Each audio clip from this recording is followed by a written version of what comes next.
Good evening. I am Gregor. I am a trans man and a drag queen and a short horror filmmaker. And today we are reading Bram Stoker'sDracula, Chapter 10. Letter, Dr. Seward to Honorable Arthur Holmwood. 6th of September. My dear Art, my news today is not so good. Lucy this morning had gone back a bit. There is, however, one good thing which has arisen from it. Mrs. Westerna was naturally anxious concerning Lucy, and has consulted me professionally about her. I took advantage of the opportunity and told her that my old master, Van Helsing, the great specialist, was coming to stay with me, and that I would put her in the charge conjointly with myself. So now we can come and go without alarming her unduly, for a shock to her would mean sudden death. And this, in Lucy's weak condition, might be disastrous to her. We are hedged in with difficulties, all of us, my poor old fellow, but please God, we shall come through them all right. If any need, I shall write, so that if you do not hear from me, take it for granted that I am simply waiting for news. In haste, yours ever, John Seward. Dr. Seward's Diary, 7th of September. The first thing Van Helsing said to me when we met at Liverpool Street was, "Have you said anything to our young friend, the lover of her?" "No," I said. "I waited till I had seen you, as I said in my telegram. I wrote him a letter simply telling him that you were coming, and Miss Westerna was not so well, and that I should let him know if need be." "Right, my friend," he said. "Quite right. Better he not know as yet. Perhaps he shall never know. I pray so. But if it be needed, then he shall know all. And my good friend John, let me caution you, you deal with a madman. All men are mad in some way or the other, and inasmuch as you deal discreetly with your madmen, so deal with God's madmen, too, the rest of the world. You tell not your madmen what you do, nor why you do it. You tell them not what you think. So you shall keep knowledge in its place, where it may rest, where it may gather its kind around it and breed. You and I shall keep as yet what we know here and here." He touched me on the heart and on the forehead, and then touched himself the same way. I have for myself thoughts at the present. Later I shall unfold to you. "Why not now?" I asked. "It may do some good. We may arrive at some decision." He stopped and looked at me and said, "My friend John, when the corn is grown, even before it has ripened, while the milk of its mother earth is in him, and the sunshine has not yet begun to paint him with his gold, the husbandman, he pull the ear and rub him between his rough hands, and blow away the green chaff, and say to you, 'Look, he's good corn. He will make good crop when the time comes.'" I did not see the application, and told him so. For reply, he reached over and took my ear in his hand and pulled it playfully, as he used long ago to do in lectures, and said, "The good husbandman tell you so then, because he knows, but not till then. But you do not find the good husbandman dig up his planted corn to see if he grow. That is for the children who play at husbandry, and not for those who take it as the work of their life. See you now, friend John, I have sown my corn, and nature has her work to do in making it sprout. If he sprouts at all, there's some promise, and I will till the ear begins to swell." He broke off, for he suddenly saw that I understood. Then he went on, and very gravely, "You were always a careful student, and your casebook was ever more full than the rest. You were only student then, now you are master. and I trust that good habit have not failed. Remember, my friend, that knowledge is stronger than memory, and we should not trust the weaker. Even if you have not kept the good practice, let me tell you that this case of our dear miss is one that may be, mind I say, may be, of such interest to us and others that all the rest may not make him kick the beam, as your people say. Take then good note of it. Nothing is too small, I counsel you. Put down in record even your doubts and surmises. Hereafter, it may be of interest to you to see how true you guess. We learn from failure, not from success. When I described Lucy's symptoms, the same as before, but infinitely more marked, he looked very grave, but said nothing. He took with him a bag in which were many instruments and drugs, the ghastly paraphernalia of our beneficial trade, as he once called in one of his lectures, the equipment of a professor of the healing craft. When we were shown in, Mrs. Western met us. She was alarmed, but not nearly so much as I expected to find her. Nature, in one of her beneficent moods, has ordained that even death has some antidote to its own terrors. Here, in a case where any shock may prove fatal, matters are so ordered that from some cause or other, the thing is not personal. Even the terrible change in her daughter, to whom she is so attached, do not seem to reach her. It is something like the way Dame Nature gathers round a foreign body an envelope of some insensitive tissue which can protect from evil that which it would otherwise harm by contact. If this be an ordered selfishness, then we should pause before we condemn anyone for the vice of egoism, for there may be deeper roots for its causes than we have knowledge of. I use my knowledge of this phase of spiritual pathology and lay down a rule that she should not present with Lucy or think of her illness more than was absolutely required. She assented readily, so readily that I saw again the hand of nature fighting for life. Van Helsing and I were shown up to Lucy's room. If I was shocked when I saw her yesterday, I was horrified when I saw her today. She was ghastly, chalkily pale. The red seemed to have gone even from her lips and gums, and the bones of her face stood out prominently. Her breathing was painful to see or hear. Van Helsing's face grew set as marble, and his eyebrows converged till they almost touched over his nose. Lucy lay motionless, and did not seem to have strength to speak, so for a while we were all silent. Then Van Helsing beckoned to me, and we went gently out of the room. The instant we had closed the door, he stepped quickly along the passage to the next door, which was open. Then he pulled me quickly in with him and closed the door. "My God," he said, "this is dreadful.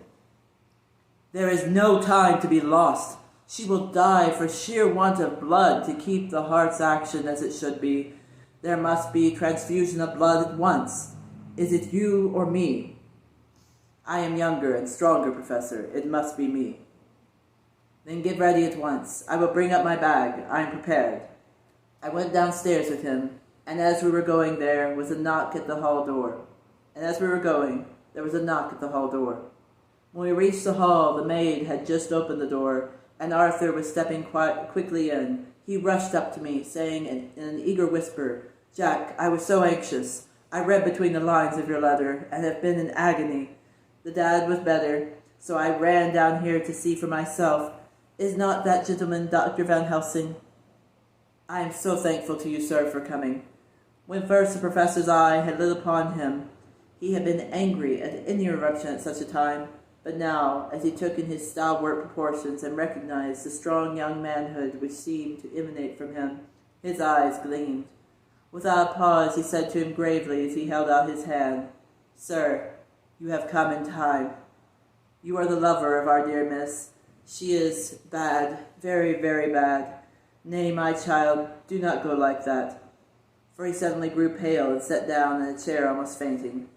"You are to help her. You can do more than any that live, and your courage is your best help." "What can I do?" asked Arthur hoarsely. Tell me, and I shall do it. My life is hers, and I would give the last drop of blood in my body for her." The professor has a strongly humorous side, and I could, from old knowledge, detect a trace of its origin in his answer. "My young sir, I do not ask so much as that, not the last." "What shall I do?" There was fire in his eyes, and his open nostrils quivered with intent. Van Helsing slapped him on the shoulder. "Come," he said. "You are a man, and as a man we want. You are better than me, better than my friend John." Arthur looked bewildered, and the professor went on by explaining in a kindly way. "Young Miss is bad, very bad. She wants blood, and blood she must have or die. My friend John and I have consulted, and we are about to perform what we call transfusion of blood, to transfer from full veins of one to the empty veins which pine for him. John was to give his blood,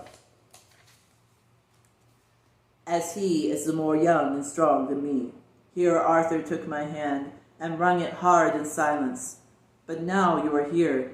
You are more good than us, old or young, who toil much in the world of thought. Our nerves are not so calm, and our blood not so bright than yours."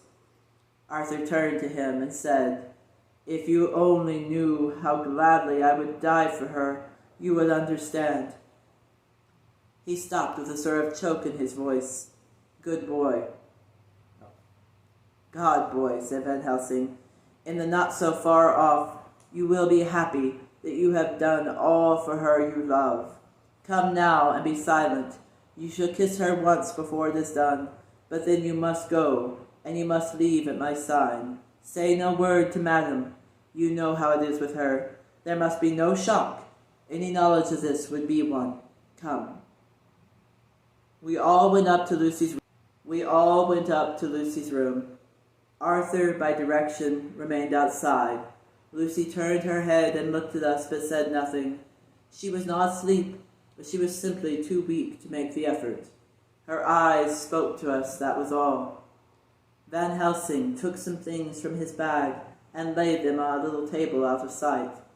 Then he mixed a narcotic, and coming over to the bed, said cheerily, "Now, little miss, here is your medicine. Drink it off like a good child. See if I lift you so that to swallow. See, I lift you so that to swallow is easy." Yes. She had made the effort with success. It astonished me how long the drug took to act. This, in fact, marked the extent of her weakness. The time seemed endless until sleep began to flicker in her eyelids. At last, however, the narcotic began to manifest its potency, and she fell into a deep sleep. When the professor was satisfied, he called Arthur into the room and bade him strip off his coat. Then he added, "You may take that one little kiss whilst I bring over the table. Friend John, help to me." So neither of us looked whilst he bent over her. Van Helsing, turning to me, said, "He is so young and strong, and of blood so pure, that we need not defibrillate it." Then with swiftness, but with absolute method, Van Helsing performed the operation. As the transfusion went on, something like life seemed to come back to poor Lucy's cheeks, and through Arthur's growing pallor, the joy of his face seemed absolutely to shine. After a bit I began to grow anxious, for the loss of blood was telling on Arthur, strong man as he was. It gave me an idea of what a terrible strain Lucy's system must have undergone, that what weakened Arthur only partially restored her. But the professor's face was set, and he stood watch in hand with his eyes fixed now on the patient and now on Arthur. I could hear my own heart beat.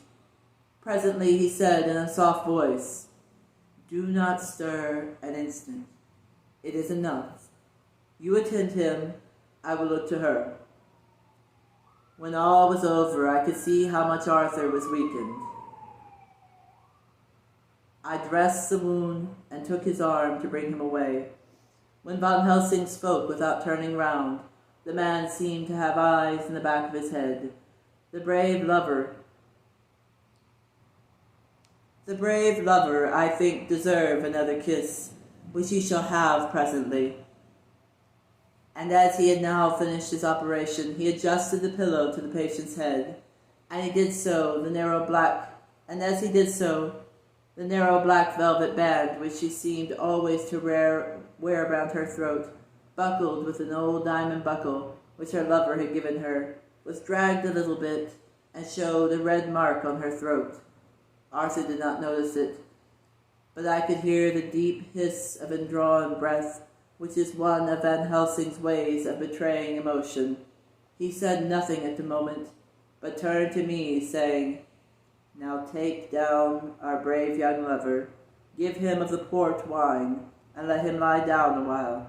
He must then go home and rest, sleep much and eat much, that he may be recruited of what he has so given to his love. He must not stay here. Hold a moment. I may take it, sir, that you are anxious of result. Then bring it with you that in all ways the operation is successful. You have saved her life this time, and you can go home and rest easy of mind that all that can be is. I shall tell her all when she is well. She shall love you none the less for what you have done. Goodbye."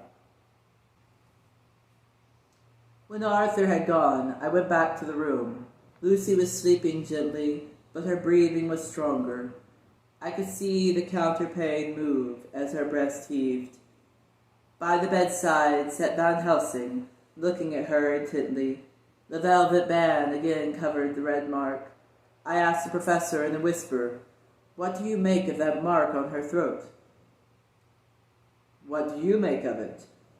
"I have not seen it yet," I answered, and then there proceeded to loose the band. Just over the external jugular vein there were 2 punctures, not large, but not wholesome-looking. There was no sign of disease, but the edges were white and worn-looking, as if by some trituration. It at once occurred to me that this wound, or whatever it was, might be the means of that manifest loss of blood, but I abandoned the ideas as soon as formed, for such a thing could not be. The whole bed would have been drenched to a scarlet with the blood which the girl must have lost to leave such a pallor as she had before the transfusion. "Well?" said Van Helsing. "Well," said I can make nothing of it." The professor stood up. "I must go back to Amsterdam tonight." The professor stood up. "I must go back to Amsterdam tonight," he said. "There are books and things there which I want. You must remain here all the night, and you must not let your sight pass from her." "Shall I have a nurse?" I asked. "We are the best nurses, you and I. You keep watch all night. See that she is well fed, and that nothing disturbs her. You must not sleep all the night. Later on we can sleep, you and I. I shall be back as soon as possible, and then we may begin." "May begin?" I said. "What on earth do you mean?" "We shall see," he answered, as he hurried out. He came back a moment later and put his head inside the door, and said with warning finger held up, "Remember, she is your charge. If you leave her, and harm befall, you shall not sleep easy hereafter." Dr. Seward's diary continued. 8th of September. I sat up all night with Lucy. The opiate worked itself off towards dusk, and she waked naturally. She looked a different being from what she had been before the operation. Her spirits even were good, and she was full of a happy vivacity. But I could see evidences of the absolute prostration which she had undergone. When I told Mrs. Westerna that Dr. Van Helsing had directed that I should sit up with her, she almost pooh-poohed the idea, pointing out her daughter's renewed strength and excellent spirits. I was firm, however, and made preparations for my long vigil. When her maid had prepared her for the night, I came in, having in the meantime had supper, and took a seat by the bedside. She did not in any way make objection, but looked at me gratefully whenever I caught her eye. After a long spell, she seemed sinking off to sleep, but with an effort seemed to pull herself together and shook it off. This was repeated several times with greater effort and with shorter pauses as the time moved on. It was apparent that she did not want to sleep, so I tackled the subject at once. "You do not want to go to sleep?" "No, I am afraid." "Afraid to go to sleep? Why so? It is the boon we all crave for." "Ah, not if you were like me. If sleep was to you a presage of horror." "A presage of horror? What on earth do you mean?" "I don't know. Oh, I don't know. And that is what's so terrible. All this weakness comes to me in sleep, and I dread the very thought." "But my dear girl, you may sleep tonight. I am here watching you, and I can promise that nothing will happen." "I can trust you." I seized the opportunity and said, "I promise you that if I see any evidence of bad dreams, I will wake you at once." "You will? Oh, will you really? How good you are to me. Then I will sleep." And almost at the word, she gave a deep sigh of relief and sank back asleep. All night long I watched by her. She never stirred, but slept on, in a deep, tranquil, life-giving, health-giving sleep. Her lips were slightly parted, and her breast rose and fell with the regulatory of a pendulum. There was a smile on her face, and it was evident that no bad dreams had come to disturb her peace of mind. In the early morning her maid came, and I left her in her care and took myself back home, for I was anxious about many things. I sent a short wire to Van Helsing and to Arthur, telling them of the excellent result of the operation. My own work, with its manifold arrears, took me all day to clear off. It was dark when I was able to inquire about my zoophagous patient. The report was good. He had been quite quiet for the past day and night. A telegram came from Van Helsing at Amsterdam whilst I was at dinner, suggesting that I should be at Hillingham tonight, as it might be well to be at hand, and stating that he was leaving by the night mail and would join me early in the morning. 9th of September. I was pretty tired and worn out when I got to Hillingham. For 2 nights I had had hardly a wink of sleep, and my brain was beginning to feel that numbness which marks cerebral exhaustion. Lucy was up and in cheerful spirits. When she took hands with me, she looked sharply in my face and said, "No sitting up tonight for you. You are worn out." "I am quite well again. Indeed I am. And if there is to be any sitting up, it is I who will sit up with you." I would not argue the point, but went and had my supper. Lucy came with me, and enlivened by her charming presence, I made an excellent meal and had a couple of glasses of the more than excellent port. Then Lucy took me upstairs and showed me a room next to her own, where a cozy fire was burning. "Now," she said, "you must stay here. I shall leave this door open and my door too. You can lie on the sofa, for I know that nothing would induce any of you doctors to go to bed whilst there is a patient above the horizon. If I want anything, I shall call out, and you can come to me at once." I could not but acquiesce, for I was dog-tired, and could not have sat up had I tried. So, on her renewing her promise to call me if she should want anything, I lay on the sofa and forgot all about everything. Lucy Westenra's diary, 9th of September. I feel so happy tonight. I have been so miserably weak that to be able to think and move about is like feeling sunshine after a long spell of east wind out of a steel sky. Somehow Arthur feels very, very close to me. I seem to feel his presence warm about me. I suppose it is that sickness and weakness are selfish things, and turn our inner eyes and sympathy on ourselves, whilst health and strength give love. whilst health and strength give love reign, and in thought and feeling he can wander where he wills.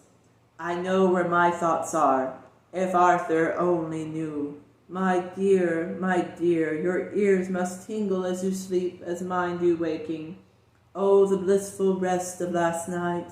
How I slept with that dear good Dr. Seward watching me, and tonight I shall not fear to sleep, since he is close at hand and within call.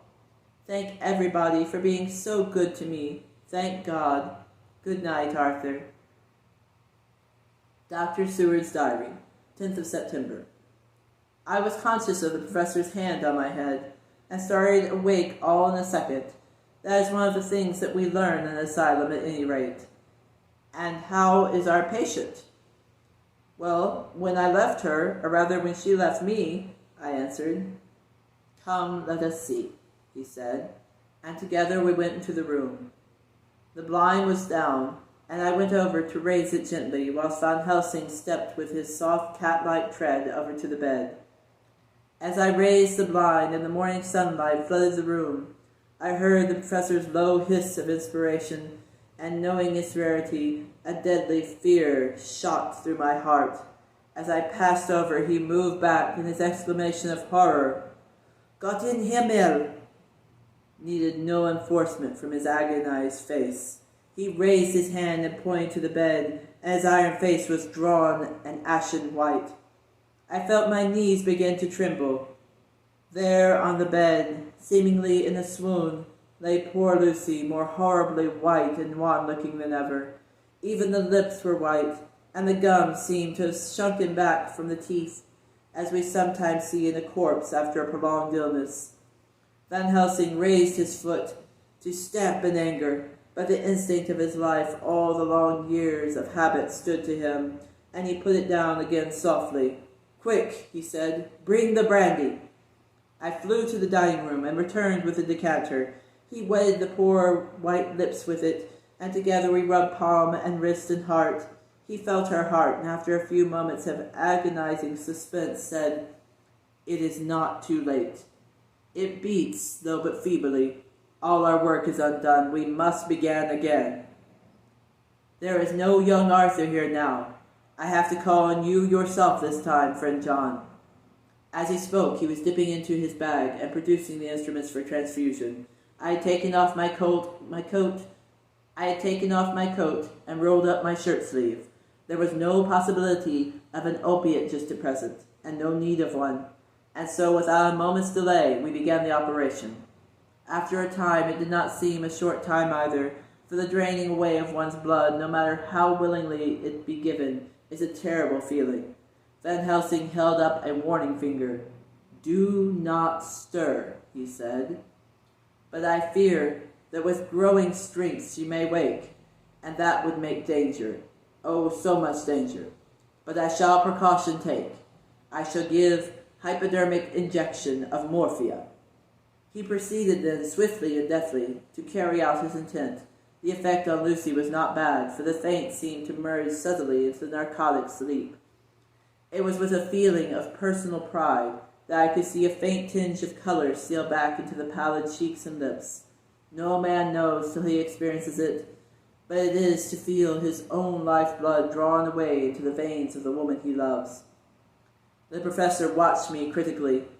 That will do, he said. Already? I remonstrated. You took a great deal more from art. To which he smiled, a sad sort of smile, as he replied, He is her lover, her fiancé. You have work, much work to do for her and for others, and the present will suffice.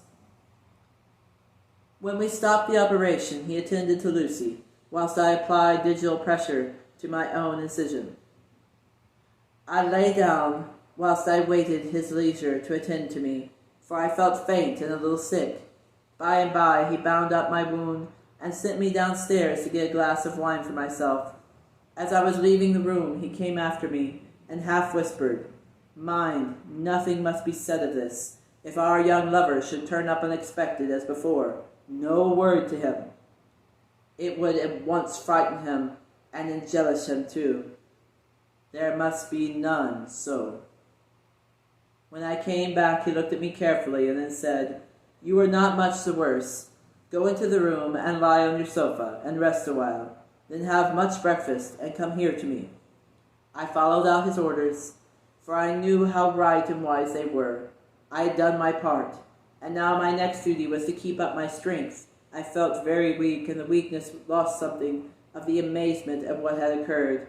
I fell asleep on the sofa, however, wondering over and over again how Lucy had made such a retrograde movement, and how she could have been drained of so much blood with no sign anywhere to show for it. I think I must have continued my wonder in my dreams, for sleeping and waking, my thoughts always came back to the little punctures in her throat and the ragged, exhausted appearance of their edges, tiny though they were. Lucy slept well into the day, and when she woke she was fairly well and strong, though not nearly so much so as the day before. When Van Helsing had seen her, he went out for a walk, leaving me in charge, with strict injunctions that I was not to leave her for a moment. I could hear his voice in the hall, asking the way to the nearest telegraph office. Lucy chatted with me freely and seemed quite unconscious that anything had happened. I tried to keep her amused and interested.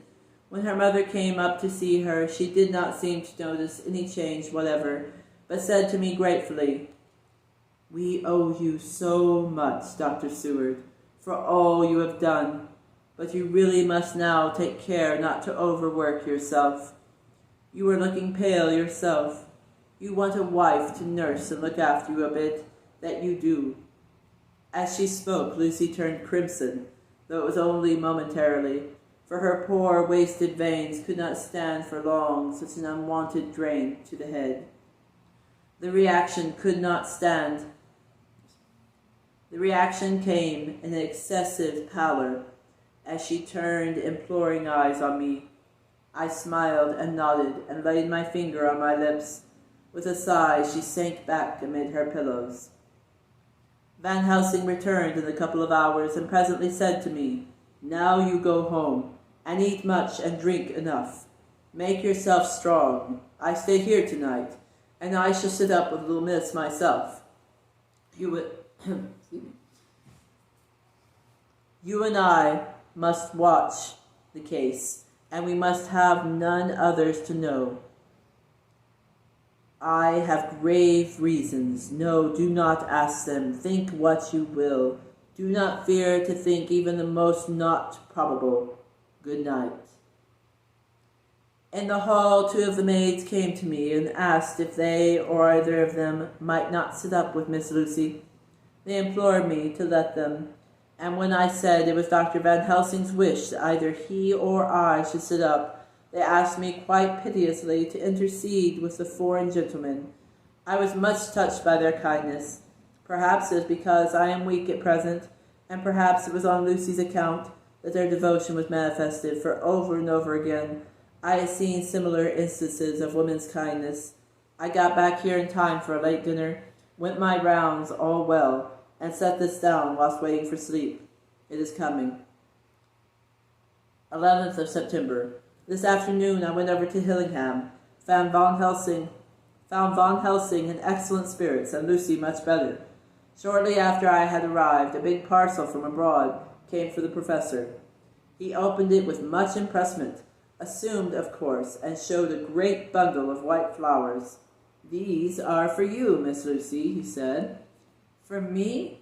Oh, Dr. Van Helsing!" Yes, my dear, but not for you to play with. These are medicines." Here Lucy made a wry face. "Nay, but they are not to take in a decoction or in nauseous form.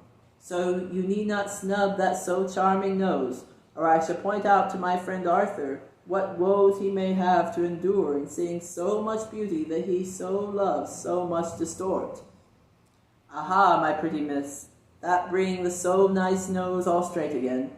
This is medicinal, but you do not know how. I put him in your window. I make pretty wreath, and hang him round your neck, so that you sleep well.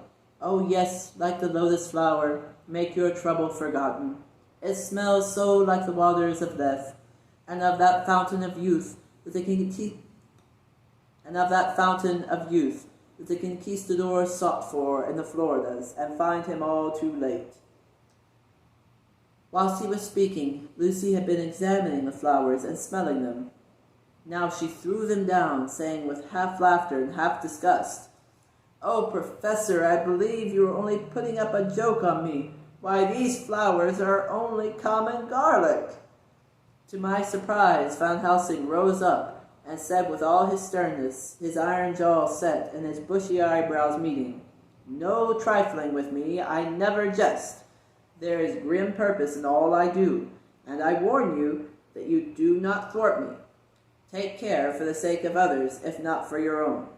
Then seeing poor Lucy scared, as she might well be, he went on more gently, "Oh, little miss, my dear, do not fear me. I only do for your good. But there is much virtue to you in those so common flower. See, I place them myself in your room. I make myself the wreath that you are to wear. But hush, no telling to others that make so inquisitive questions. We must obey, and silence is a part of obedience. And obedience is to bring you strong and well into loving arms that wait for you. Now sit still a while. Come with me, friend John, and you shall help me deck the room with my garlic, which is all the way from Haarlem. And you shall help me deck the room with my garlic, which is all the way from Haarlem, where my friend Vanderpool raised herb in his glasshouses all the year. I had to telegraph yesterday, or they would not have been here." We went to the room, taking the flowers with us. The professor's actions were certainly odd, and not to be found in any pharmacopoeia that I had ever heard of. First he fastened up the windows and lashed them securely. Next, taking a handful of the flowers, he rubbed them all over the sashes, as though to ensure that every whiff of air that might get in would be laden with the garlic smell. Then with the wisp he rubbed all over the jamb of the door, above, below, and at each side, and round the fireplace in the same way. It all seemed grotesque to me, and presently I said, "Well, Professor, I know you always have a reason for what you do, but this certainly puzzles me.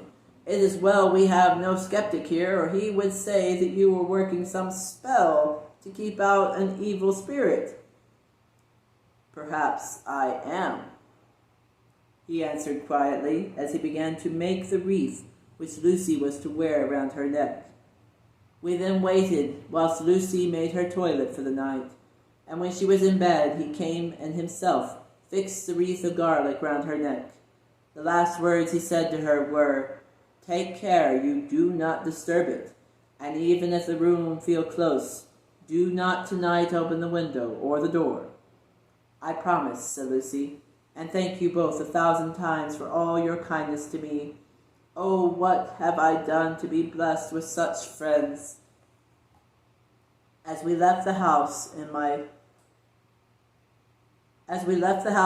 fly, which was waiting, Van Helsing said, "Tonight I can sleep in peace, and sleep I want. 2 nights of travel, much reading in the day between, and much anxiety on the day to follow, and a night to sit up without to wink. Tomorrow in the morning early you call for me, and we come together to see our pretty miss, so much more strong for my spell which I have worked. Ho, ho!" He seemed so confident that I, remembering my own confidence 2 nights before, and with the baneful result, felt awe and vague terror.